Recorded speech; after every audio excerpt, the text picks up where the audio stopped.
Do you want a highlight that will stand out from the old mold? Rising Recruits is here for you. Professional title screens with easy-to-read important information, use of multiple camera angles, professional graphics that emphasize your skills for coaches to see, 4K and high frame rate cameras to capture all the action. Call, email, or visit Small Moments Productions online today.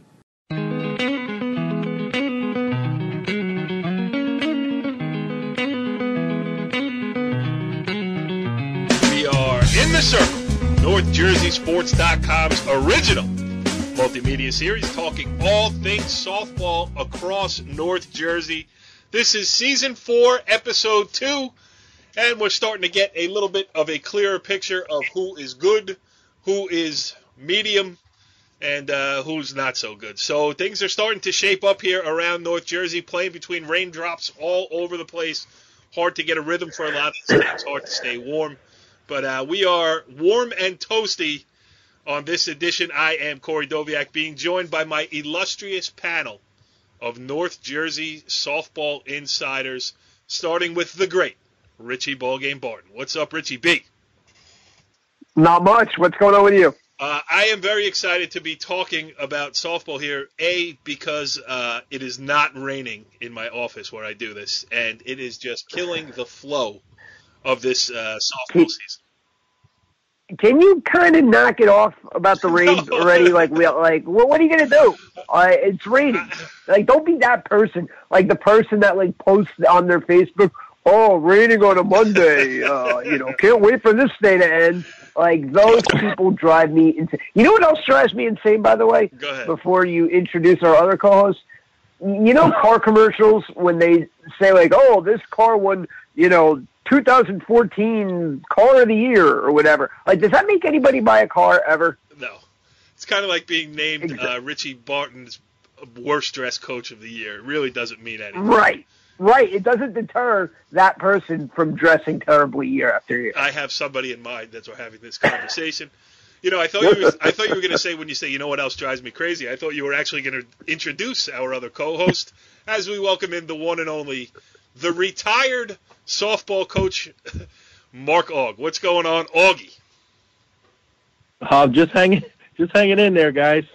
Battled some surgery this week, and now I'm just basically hanging in there. Yeah, come on with this show. We got to get. I'm tired. You talk about tired of talking about weather, Richie. I'm tired of talking about white blood cell counts.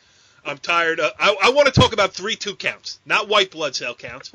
And I want to talk about balls and strikes, Augie. Not what you got going on over there, pal. So we're gonna do. Yeah, we can talk. Go ahead. We can talk about balls and strikes all you want. All right, we're gonna do it tonight. We have Kendall George, the Dumont High School softball coach. He's gonna join us here shortly. Her team is off to a 12-1 start on the year, and they have a prominent place in our brand new NorthJerseySports.com top 20 rankings put together by our very own Mark Aug. And Augie, you did such a good job of it last week. So many people made mention of where they were, where they belonged, where they should have been. You definitely stirred the conversation a little bit. We put that out on Twitter, the top 20 rankings, and a lot of people chimed in with their pleasure and displeasure at what you came up with. How do you feel about that?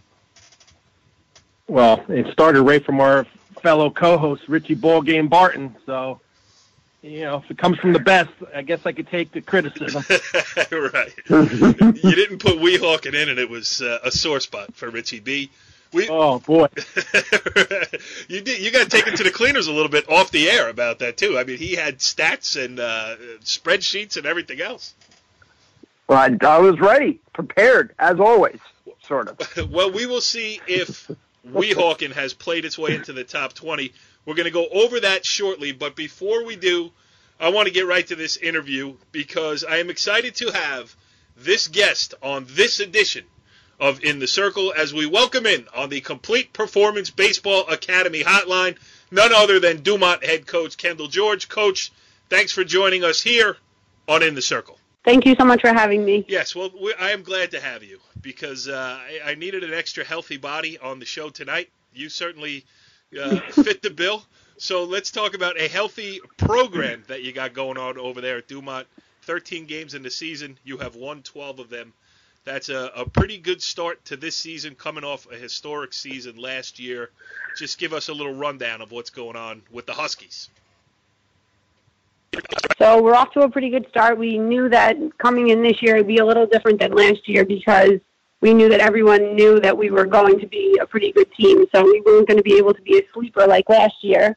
But we worked hard, and we're coming back strong with healthy bodies and a lot of returning players from last year's team. So they've taught the newer girls the same work ethic that we wanted to have, and they're all working really hard. So we're excited. Yes, healthy bodies, a theme of the show tonight, for sure.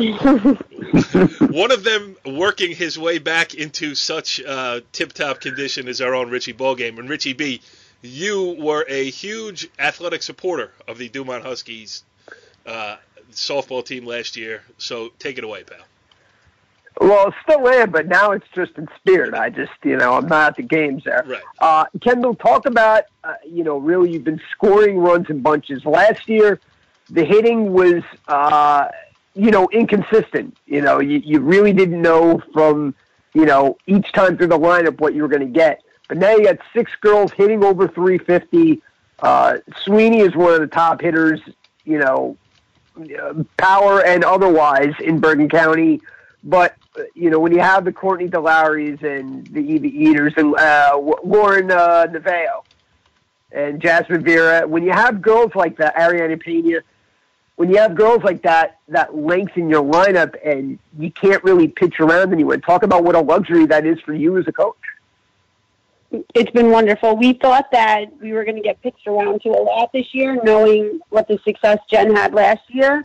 So we've tried really hard to build the lineup around her, knowing that we were going to have to score more runs. So the girls have really worked hard. Like I said, they've been able to see different types of pitching now from coming off of last year, knowing that they were going to face the good pitchers in Bergen County. So they've really worked hard on getting better at that. And like you said, there's really no weak point in the lineup right now. We're still having some slumps every once in a while, but they really pick each other up. And so being able to get through the lineup and get back to the beginning with Courtney and Lauren and Jen and Ariana has really helped us. And we've added in a few new girls that are young. Eva Eder and Ariana Martinrall are both young sophomores that didn't play much last year, but they got the experience.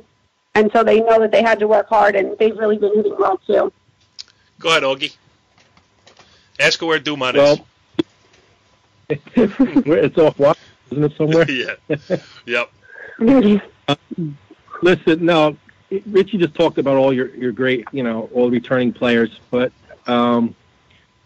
again, the bottom line is you win and lose with Jen Sweeney as far as pitching. It doesn't seem to me that she's overpowering this year. Do you think it's just people have seen her, or do you think it's just better competition, or is it because it rains every day and she's pitching in 35-degree weather? Every day. Yeah. I think she's throwing a lot more pitches this year that she wasn't throwing last year, so the ball's getting put in play a little bit more than last year, but the field behind her is still able to make the out. So it's working out the same, just with a little less strikeouts. And I think I noticed, really late last year is that she's become more of a pitcher than a thrower.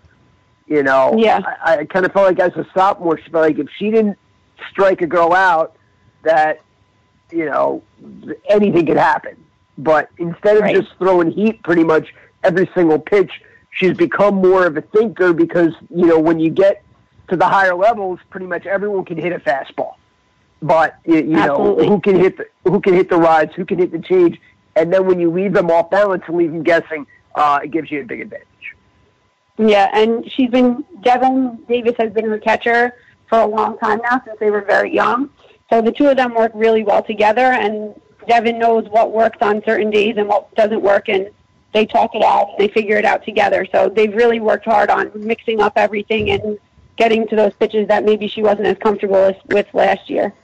Yeah, speaking of luxuries, talk about again what a a blessing it is to have a catcher like Devin Davis, who is really, she's not just someone who can, block a ball back there. I mean, she's really takes command of the infield.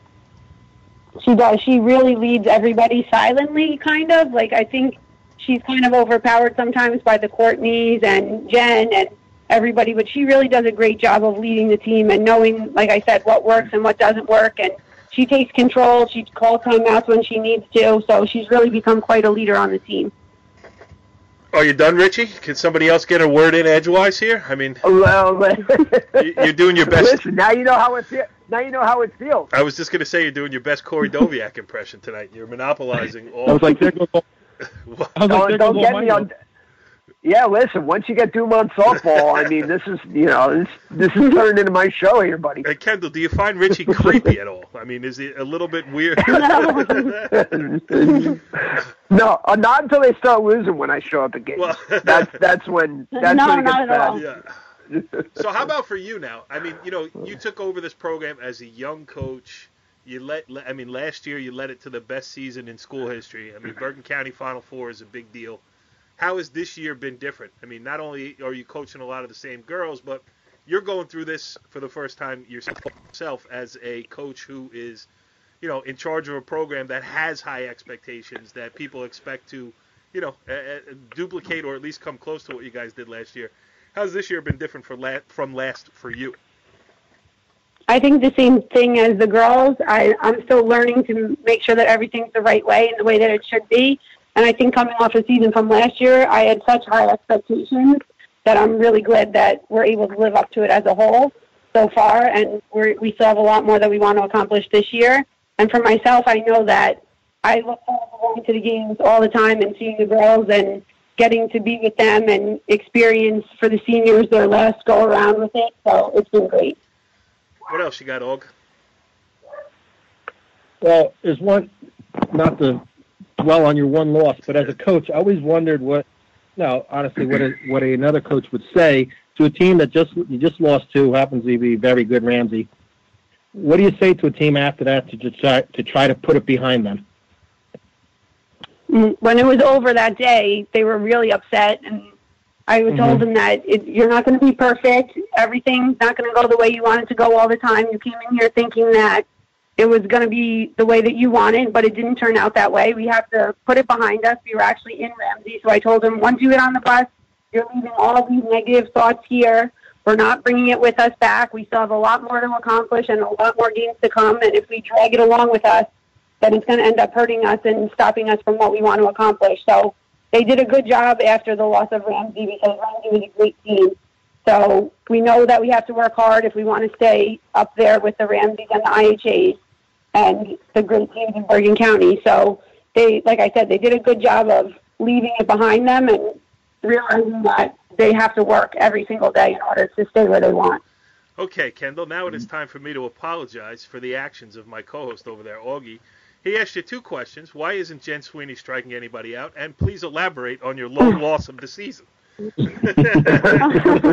her a break, Og. Listen.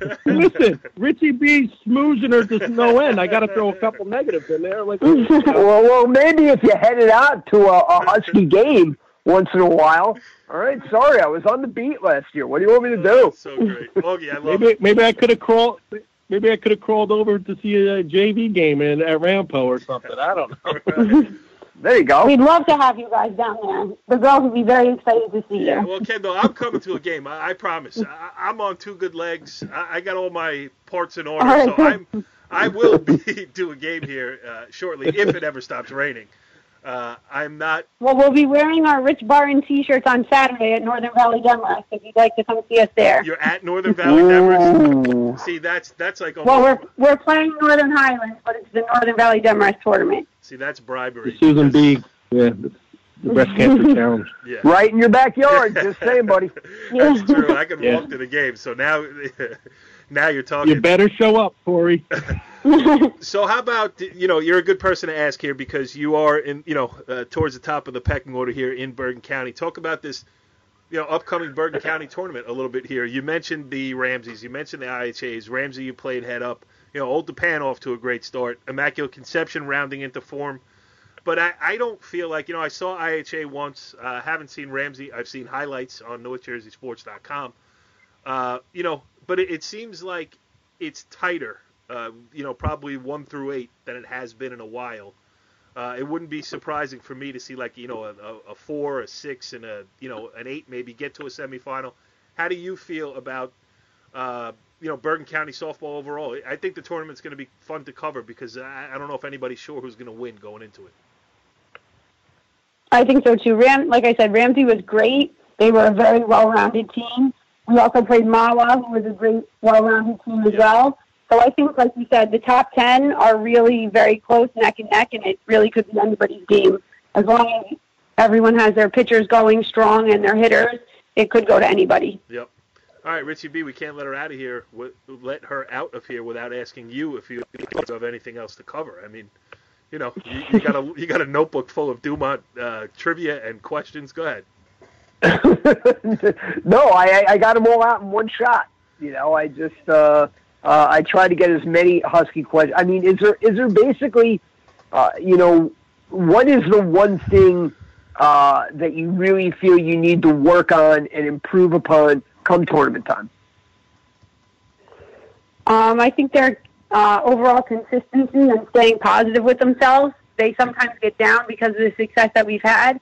When something doesn't go their way, they still hang their heads, and the young ones don't realize that we can pick each other up all the time. So I think that the Ramsey game was a good example for us to see that the harder we work and we have each other's back, that it's important. So I think playing the close games is only going to help us to get stronger. Kendall George, the head coach of the Dumont Huskies. Now, Richie B is on the front seat of the bandwagon, the world's greatest Dumont fan, except for our own Brian Carr. And Augie... Yeah, riding shotgun, baby. And Augie also on the bandwagon, yet sitting in the caboose. no longer welcome. He's the guy... You'll see him with his thumb out by the side of the road. Augie, would you like to say anything nice before we let Kendall go? Like, hey, don't twist your ankle or getting off the bus or something. Go on. No, congrats on a great start, and hopefully you continue. Thank you. All right, good stuff there with Dumont head coach Kendall George, and it is a great springboard into this segment of In the Circle here as we bring back the old top 20 rankings. Now, we'll give it away. We'll jump ahead here that Dumont is our number 6 team at 12-1. They moved up a couple of spots in this week's rankings. But, Augie, that's not what people here listening to the show came to listen to. Who is the number 1 team in this week's Mark Aug, NorthJerseySports.com, top 20 rankings? Ramsey Ram. That wasn't even any production. You did that right off the top of your head. No. Beautiful. Still undefeated, 13-0. They're playing as well as anybody in the state, let alone Bergen County. Mm-hmm. That's it? You just agree with me? That's it. Yeah, well, you said it all. Richie, would you like to elaborate? You said it all. Would you like to elaborate? There's only 2 more. There's only 2 on the city. Yeah, they're awesome, and they're killing everybody they play.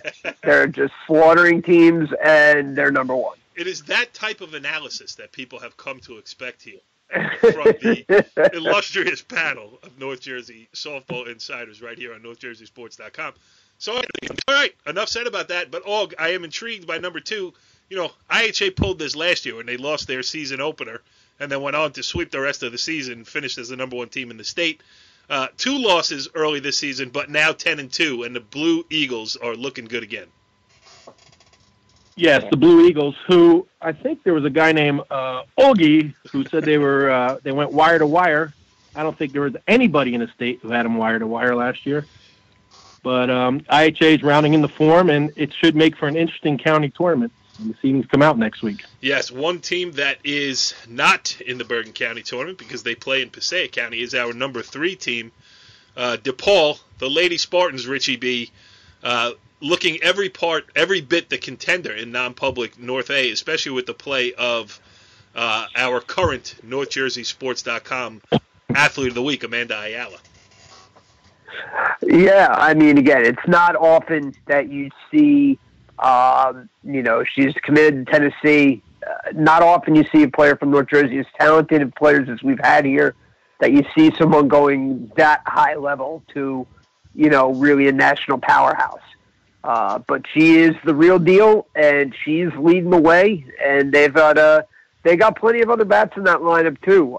They've won 5 Passaic County titles in a row, looking to make it 6. But I think that what they define as success for their season will come down to when they get a shot at IHA in the state tournament. Yep. Augie, Amanda Ayala hit for the cycle last week. Not too often that you see that.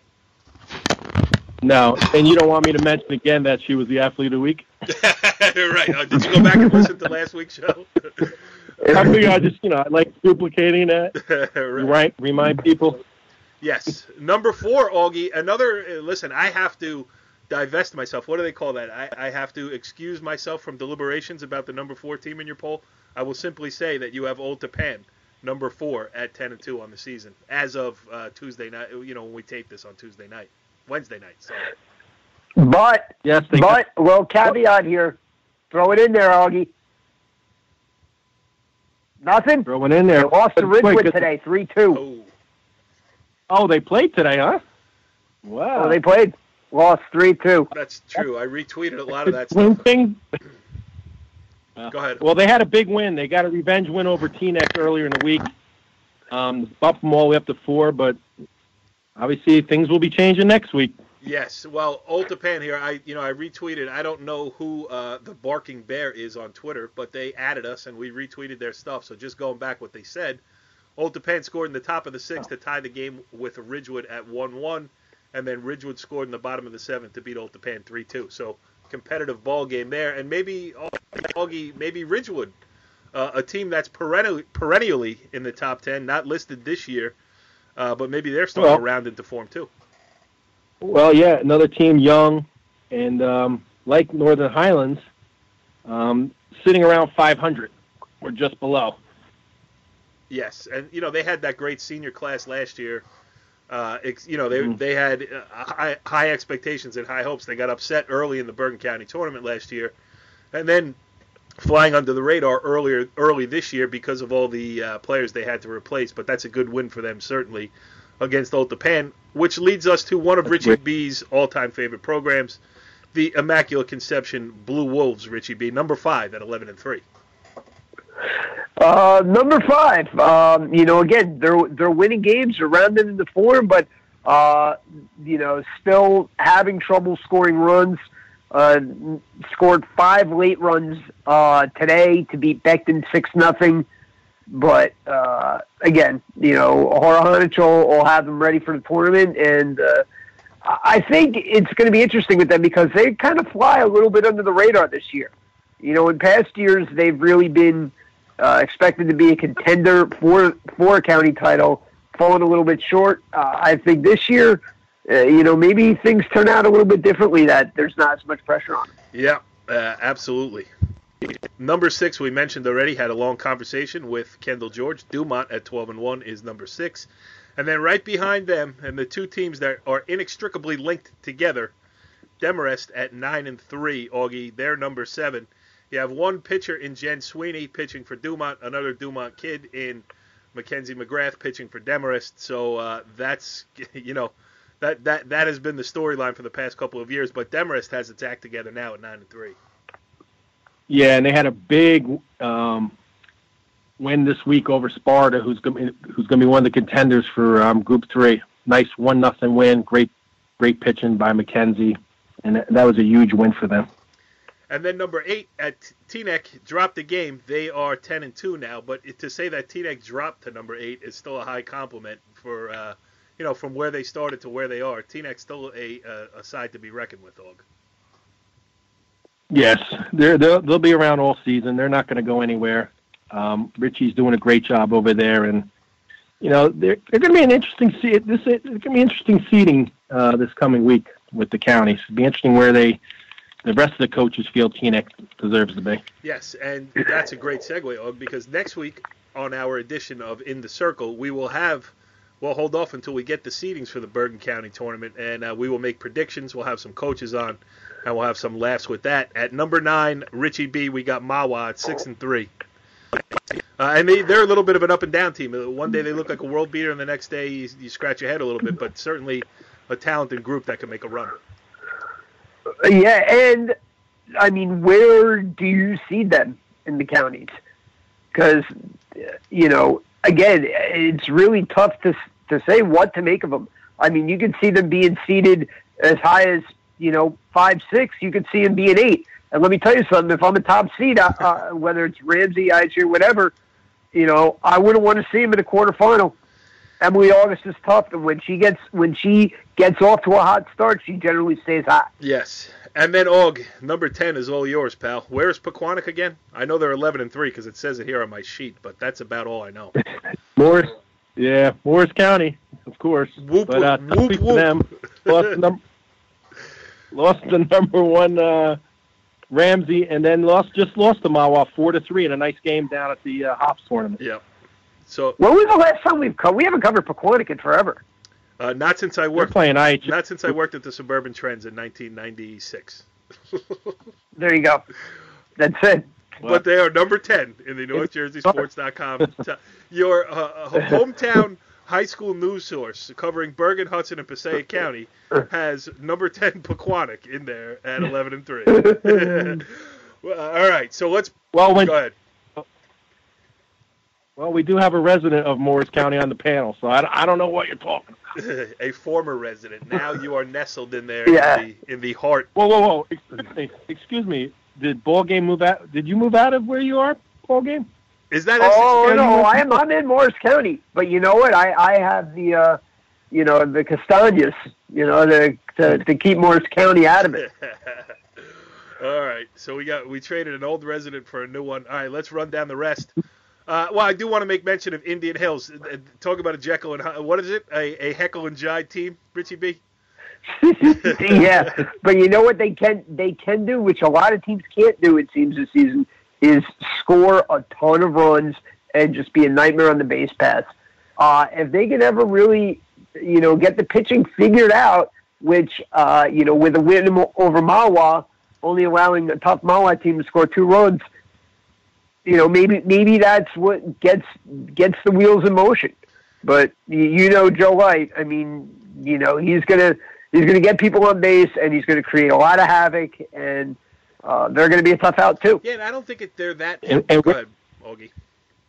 And where do you see the team like that? We're talking about Mawa. How about they're tougher to see than Mawa.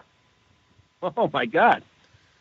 You think Ramsey and IHA are thinking, oh my God, if Indian Hills falls 7 or 8, you got to be kidding me. That's so true. And let me tell you something. Like, Indian Hills is a much wider range of how high they can go and how far they can fall. Yeah, because they're not that far away from figuring it out. I mean, they have Angela Sarek, the junior starting pitcher, who pitched them to the Bergen County final last year when they ran into IHA in the final, but that was a great IHA team. Angela Sarek certainly has it in her to turn it on and provide the type of pitching that she did last year. And then if that happens with all the offense, they could, they could be like a hot goalie, gets hot in the playoffs and ride them to a title. So 6 losses, but certainly not eliminated from anything. Number 12, we have Emerson at 10-0. 13 is Fairlawn at 8-2. Number 14, Augie, you caved to popular pressure. You threw Riverdale in there at number 14. They are 8-4. They started the season 0-3, so they have now won 8 of their last 9. I saw them this past weekend against Park Ridge, and they're good. They have a bunch of seniors. They got Lauren Brown in the circle, who's a senior who has experience. They have a pretty deep lineup. And Augie, you put them in there at number 14 because you heard that people were a little angry with you that you left them out altogether last week. Yeah, basically. They're playing very well now, and Coach Mike Garabell is doing a great job. Back in the day, me and Mike used to teach softball lessons together, so it's for Mike a bone too. So Riverdale playing well, and they deserve to move up to where they are. See, now, again, that is the kind of analysis. I threw him a bone with they deserve to be where they are. They do deserve to be where they are, Mike. Don't listen to this guy. And not only that, Richie B, how about that? We used to coach softball together, so I'm putting him in at number 14. Right. Hey, listen, it's as good a logic as anything else, because really, rankings are stupid anyway, so why not just go with that? It only matters at the end, so I don't want teams to get upset. So that's not where you start, it's where you finish. All right, now, Richie, we have to turn. Speaking of people who think we're stupid. Now we have to turn to a subject that's very serious and very dangerous, really, for us to talk about. Now, the great Helen Anselides did us the favor of being our first guest all season on this very podcast that we're doing here, the In the Circle. Knowing that we've jinxed her, the good part of her coaching career. Knowing that the only game she had lost before she came on the show last week was the one that I attended. And knowing that she had a game against Glen Rock the very next day after appearing on the show, they have now gone 2-2 in the last two, Richie B. And Helen Anselides hates you and never wants to talk to you again. She's not a fan. She's not a fan of me, and despite my my condition at the moment, I'm glad to see that Helen does not discriminate. And she, went from being this very caring person who was very who was very, concerned about my well-being, to someone who doesn't want any contact with me for any reason. And if she sees you, the next time she sees you, she's going to take a fungo bat to your good knee. Yeah. I hope I'm not in the wheelchair, because that sucker's getting tipped up. Number 16 is West Milford at 9-5, 17 Lakeland at 8-3, 18 Saddlebrook at 9-3, and then what's that word, Augie, at number 19? I can't read that. I've never seen that word before. What is it? Oh, it's one of those Morris County teams. Oh. Kinnelon won 3 more this week, including B. You know what? I'll keep my mouth shut. Good coach out in Coach Strands. Hopefully we'll get him on the show one of these weeks. Probably not. I'll leave it. And then the team that was the obvious omission last week, as Richie Ballgame lobbied hard for his favorite Hudson County school. Richie B. Weehawken is in at number 20 at 9-2. Are you happy? Yeah, I'm happy. Yeah. They've won a bunch in a row. Just beat Hasbrook Heights 1-0 in a great game. Sophie and Samantha Chung, one of the best batteries in North Jersey, regardless of county. They're two excellent players. Anna Lentini, solid center fielder. They're going to be, watch this team to win a section title. I think they're going to win North 2 Group 1 this year. All right, interesting. So those are the top 20, and then we have the on-the-fence portion. And these teams are bucking to get into the top 20. Pushing the likes of Weehawken and Kinnelon are Glenrock, Ridgefield, Lodi, Clifton, and Hasbrook Heights. Augie, I would just like to say you did a bang-up job on the top 20 again this week. Listen, anybody who wants to get their team in the top 20, just send us a tweet. Augie will work it in. Yes, you can find us at NJSCom on Twitter. If you're looking for old episodes of In the Circle, you can find those on YouTube /North Jersey Sports. And we got a Facebook page too, but I don't even know how to find that. I'm not on Facebook. So, you could go there, but we're not going to read it anyway. Anyway, we got a lot to cover in the coming weeks here for sure. As mentioned earlier, I'm going to get over to that benefit set of games on Saturday at Demrest. There's also a full slate of games at Rutherford on Sunday. I ain't going nowhere near that, that's for sure. I will be arrested as soon as I drive over the border there, so I will leave that out, but would be happy to retweet anything that comes from the field there. Yeah. By the way, you want a good game Saturday. Lodi's as now they are, kind of on the bubble here, according to Augie. They're a pretty hot team. Got to a section final last year, 9-4, playing Emerson on Saturday at 11:00. That's going to be a good game and a good test for Emerson too. Did Johnny Way get in your ear there? No. I just happen to be looking at Lodi's schedule because that's the kind of life I lead. You put me in a bind now because now you tell me to go cover Lodi Emerson at the same time that I just promised Kendall George I would be covering. No, it's got to be Dumont. You know me, I'm Mr. Dumont now. As much as Rob Terhune, the Lodi coach, is my boy. I got to give him a shout out here, but Dumont is, that's my stomping ground. All right. Dumont it is for Saturday. Next week we will have Bergen County tournament info, seedings, matchups, all that stuff, guests from around the county. We will figure it all out then. We will see you next week on In the Circle. Follow the leader.